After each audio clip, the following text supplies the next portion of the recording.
Now available in paperback and e-readers, Isis, Amari's Revenge. The goddess next door is confronted by a Nubian queen out for revenge at the Metropolitan Museum of Art in this inaugural Isis series adventure. Get your copy of Isis, Amari's Revenge in paperback and e-readers at Amazon.com and online booksellers everywhere. Now available in paperback and e-readers, Esteem Horror in the Hamptons. The aspiring angel tries to escape a house of horrors in this action-packed, all-new Esteem series adventure. Get your copy of Esteem Horror in the Hamptons in paperback and e-readers at online booksellers everywhere. One of my viewers wanted to know if I would ever work with black indie creators. And the answer to that question is yes, I'm eager to work with black indie creators, and currently I am working with black indie creators right now. Now, I have been working with Mike Williams, the creator of the Deke Sledge comic strip, for the last 7 years. And he has been designing the covers for the John Haynes series and was instrumental in helping me be able to create the John Haynes series, because when we were talking on social media, he talked to me about the lack of positive images of black manhood and black masculinity like we grew up with, and that's where he suggested to me that I do some stories with John Haynes to show a positive image of black manhood and black masculinity, and that's how I started doing John Haynes series books like A Conversation with Death and Dark Succubus, and then moved on to other stories such as The Man with Nothing to Lose, and ultimately am currently on the current book, which is called John Haynes Illuminati. So I have been working with Mike for the last 7 years on the John Haynes series, and we've had a great professional relationship, and I would love to be able to work with other black indie creators, and I've made efforts to do that with a guy named Drew Swift back in 2018 when I saw his artwork on social media. Now, when I saw Drew's work on social media, it was very bold and dynamic, and I quickly got in touch with him and asked him what his rates were, because I wanted to give him a cover credit and really start him to go from doing commissions to doing really serious work. And in order to do that, you need credits. And I needed an artist to do the cover for Isis Imitation of Life, and he did a spectacular job on the cover for Isis Imitation of Life that really brought that whole concept I brought as related to showing the contrast of Isis in the 30s with the goddess who she was, and brought it really to life, and took with a style that really reminded me a lot of manga and anime, and is considered to be one of the covers people really love as related to the catalog of art I've been putting together for covers on the SJS Direct imprint. Now, I was only able to work with Drew once, and I have never seen him again on social media. I don't even know if he does art anymore, but he was a great guy to work with and did a great job on that cover. And again, one of those guys I would love to work with again if I ever got the chance. Now, I oftentimes do get inquiries from black artists, and one artist that really intrigued me with her style was a black female UK artist, Natasha Freeman, and I asked her to do a couple of commission pieces to get a sense of how she would draw characters, and I really liked the piece that she did for Spinsterella because it really captured who Matilda was in an image, and I also had her do some Isis pinups, but I'm right at this point, I'm still working on projects, so I don't know if I want to work with any artists just yet right now until I get these stories together, but I'm always open to working with black comic artists and black indie creators. I have no problem working with them, and a lot of times I do want to work with a lot of other black indie creators, but some of them might have an issue with me. Now, I've just found out that a lot of people in the world of comics, a lot of black comic creators, have known about me as a writer as far back as 2012 from another black comic creator, and people have known about me ever since the days I wrote the Sean James Black Freelance Writer blog, and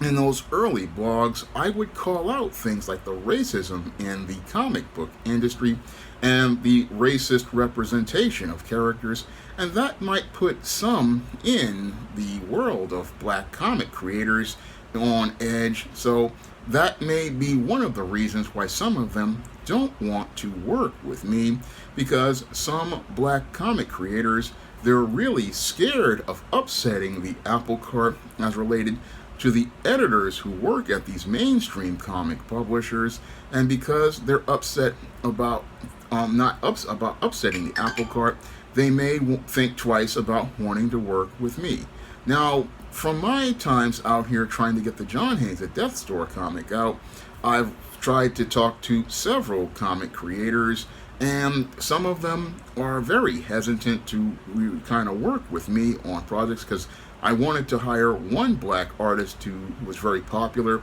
to do the variant cover for John Haynes at Death Store, and they were very hesitant to get back in touch with me. So I just wrote it off and charged it to the game, and I possibly think that they were afraid of upsetting their editors at these companies and upsetting their opportunity to get jobs for if they decided to do a cover for SJS Direct. Now, some of these people who are a part of the black comic business, they don't want to lose their ability to get their next job by having I believe an SJS Direct imprint credit in their catalog, and I believe that a lot of them are kind of scared that they won't be able to get jobs at these big companies like Marvel, DC, Image, or Dynamite, or Dark Horse if they have an SJS Direct credit on their catalog and their portfolio. They fear if that's their latest job that it might be seen as possibly a step down, or they might fear that, oh, if they're working with Sean James, what they fear is that he's going to be focused on black empowerment, so he might be on that black empowerment tip, because some of these individuals, they are not really comfortable with the idea of being seen and associated with black empowerment. This is what I've seen from many of these black comic creators and many of these black comic fans in fandom. They are very uncomfortable with the idea of being with a black creator who says that he's all about creating positive stories about the black experience and diversifying the black book market. Moreover, someone who has openly said that he supports black empowerment. This is something that I believe is frowned on by some of these black creators and some of those in black fandom who want to assimilate into the whole comics marketplace and believe that if they go out here and don't say anything to offend those people who work at editorial, who are white and non-black in these companies,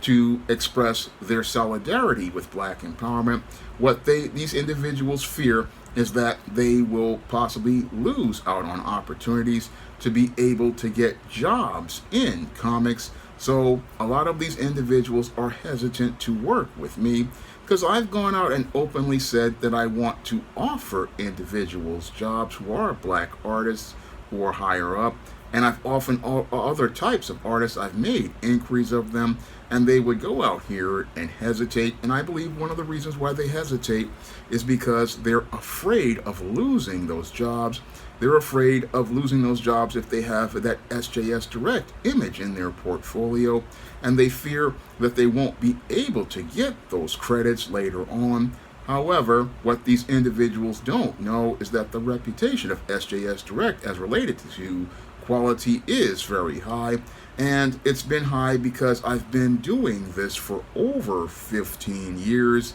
I mean, I've been publishing for ever since 2009. I've been publishing consistently as related to a schedule, going from one book a year in 2009 to 2 in 2011 to a record 13 in 2013 to a consistent schedule of 4 to 6 books a year, and that's just with me and working with different freelancers on different covers. And in 2022, I did 4 books plus the comic John Haynes at Death's Door. So I have no problem getting product out consistently and getting product out on a regular basis and working with people, and also working with people to the point where the logistics of the books come out consistently and people are paid on time. I mean, one of the things that I think that would be more important than trying to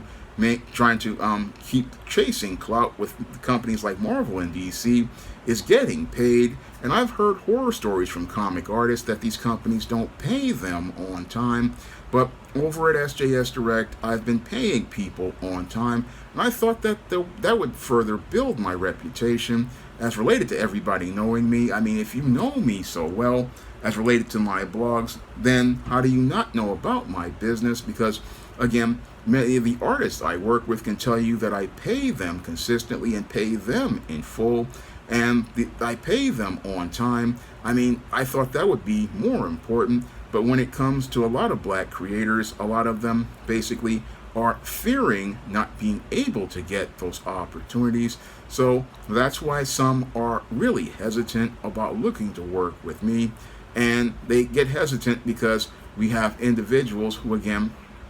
want to keep being able to get those jobs, and then you have individuals who want to gatekeep, and these individuals who want to gatekeep, what they want to do is keep me out of being able to get work. So these individuals basically, they fear that I'm going to start upsetting the apple cart again, as related to things like my criticism of Milestone 2.0, my criticism of things like what Concrete Comics was doing with the Primate and Luna books. I mean, I don't really go out here and give people those passes and excuses that many in black fandom do, like I recently saw some do in the comment section of my videos where I talked about the Batman Caped Crusader series that featured a black Commissioner Gordon.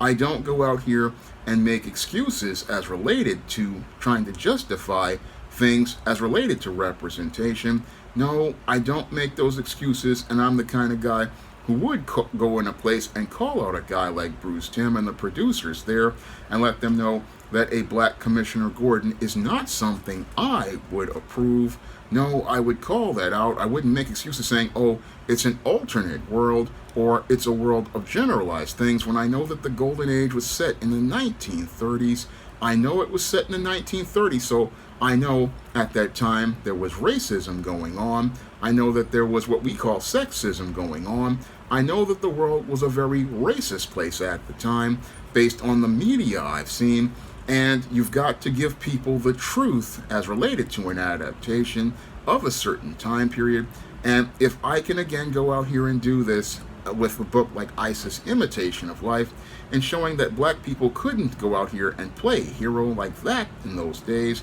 because a black person with powers would basically rile up racists the same way the Klan was riled up to make riots such as Rosewood and Black Wall Street that destroyed black towns. Then a black person with powers would have to operate very differently, and that's what I showcased in ISIS Imitation of Life, and that's the kind of story that I would tell. But I don't know if black indie creators would want to tell that kind of story based on the environment of individuals I have seen in and interacted with on social media. The individuals I've seen and interacted with on social media, I really don't know if I would be able to tell the kind of story that I would want to tell as related to working with them, because some would sit there and want to make excuses for racists, some would want to go out here and justify white supremacy, and others would want to go out here and avoid talking about subjects as related to racism, and they would want to avoid this, and again would make it very hard to work with them. And others basically are, again, they're looking to be these gatekeepers and then looking to be buffers, hoping to keep out talent like myself that want to talk about these issues. And then there are a group of individuals who are here looking for white and non-black sexual access, and they're looking to tell those kind of stories. And again, I don't know if I'd be able to work with these kinds of individuals, because they would want to put their quest for these things above telling great stories, because the thing that I want to do is again go out here and tell great stories. Tell great stories that show you a rich, multidimensional experience of black characters and show you a richer picture of black life. I don't know if I can find other black creators like that out here, and I don't know if I would want to, again, be able to deal with what I've seen in the circles of black comics and black fandom. I mean, it's just been a really, again, toxic experience as of late for what I've run into. So I really, again, want to work with black creators, but it's just something that when I look at the modern scope of the landscape of comics, I don't know if I'd be able to work with me. Now, the viewer goes on to tell me about a massive project called the Epiphany Engine that's launched on Kickstarter, and says it consists of several black characters throughout indie fandom, and he asked me if I wanted to consider a collab with someone to incorporate my characters in that massive story. But at this point, I don't think I'd be able to participate in that kind of story, because I don't know if SJS Direct Universe characters would fit into that type of anthology. I don't know if it would really fit into that kind of anthology, and I don't think the characters would flow very well organically into it. I don't know if it would fit as related to being a part of that type of book that's an anthology with all of these different characters, and again, don't know if it would flow very well, and don't know if I could ever get the money to be able to put that comic together, because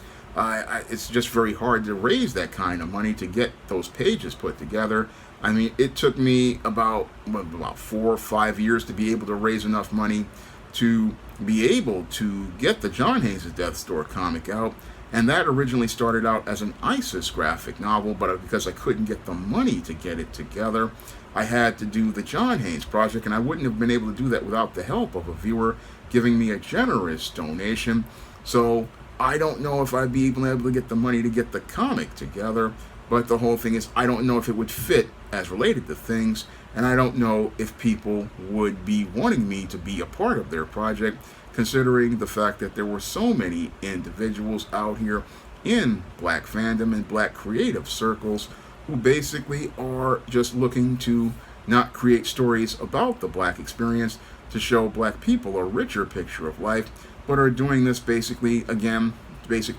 looking to gain that clout and create a covert contract in the hopes of getting that next big job as related to working in comics. And I would like to do jobs in comics, but the whole thing is I don't want to sacrifice my whole thing as related to my mission, because my mission was to create positive stories about the black experience, create positive stories that show you a richer picture of black life, and I don't want to go out here and make compromises or